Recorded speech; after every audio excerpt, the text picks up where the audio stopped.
Oh, but say when I saw no. And I'm friend because ajumanti. What dey abofra no eco school. Na school now dey abofra no konso. Mo fa bi wo mo hye no smas. But we no also no to me hye no smas. Strado ban be ko school. Ese fani kon better sak na ko ti say me tun fani ko etin so. Ti keni ken de man say make papa mu modern. Ata sanitizer atu ni bag nim. Acha ni say e kakra na mpanicho on function mam ana data soap bi. Omu a misre no.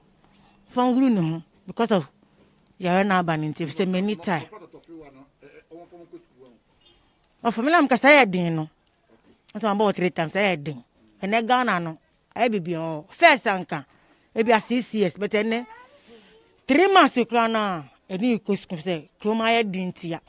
Fa bi ba no si bi ba na ye ba ko. Oh, me dey nkwala nketua nketenkete te say 6 months no mo dem ko school ni dey me ade. No kure ni en sheda amwa me sa. Adenti na embo.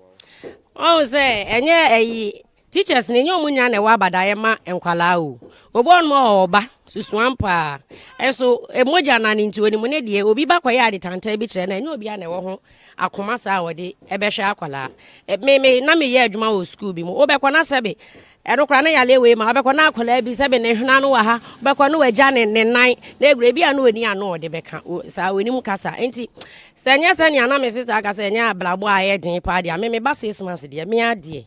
Me fani go school. At the same time no so kra no yale ya benti ene na ne nka ya mampan ya mpanifo ne hwe se obi wa 3 months no oja ne ba ho akọ adwuma no eno so ombe ye bibi kakra afa ho me wa sister bi wa no say o ye nurse 3 months o akọ adwuma enti ne ba no oja ne ma hwan oni obi obeja no enti na ne wo se wadi ni ko school enti ene na ne be ye di ene na ne ye mampanifo no so ene o mo hwe obi a wawo foforo ne time asoso onko adwuma no eno so omoma ne break akra yale ya abem na nyame ado ne se yale ne free system no mu a omo hu se ne ombe ye no mia Monica de me nka se enka me ba o 2 years yale ya abem po onko school. I'm John Owusu Efree. Hey Hana, from the grade system ni nyina obia ekita ne no smart. And from the nursery 2 no eba nursery 1 up no obia ekita ne no smart or ye the worship. By yeka enkwala na omuwo mu na because ye word teachers and as a guidance omo hwe eye omo no with our social distancing no ena anopan nyoma so a yedi gu eye na kwem no ena se na awofo no so ba ye omo be hwe de we a classroom no etie ni se na omo mmofra no so ye den eti ni ntinu omo nya rehye mu say the kids no are in safe hands over here.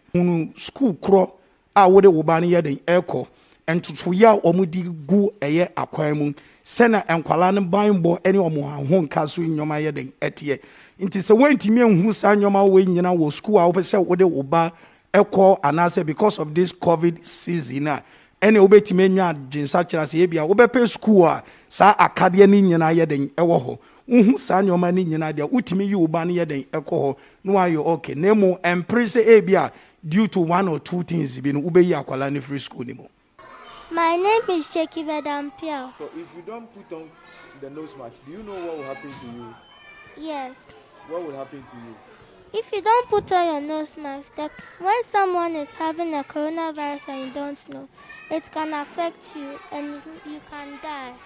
My name is Ernestina. What are you telling the people out here about the corona? I'll be telling them coronavirus so that put their nose masks on. Aretaka Adi. Me na me headmistress wo Young Dreams Montessori School. Nya metumi aka kire awofo ni say nose mask ne nketwa aba. Omo shy, you very cute wo monim. Nti me advise parents ni nyina say omo nto nketwa ni bi ma omo. Na omo make sure say omo so omo ba be fa nkwala na. Omo nso omo be show omo nose mask.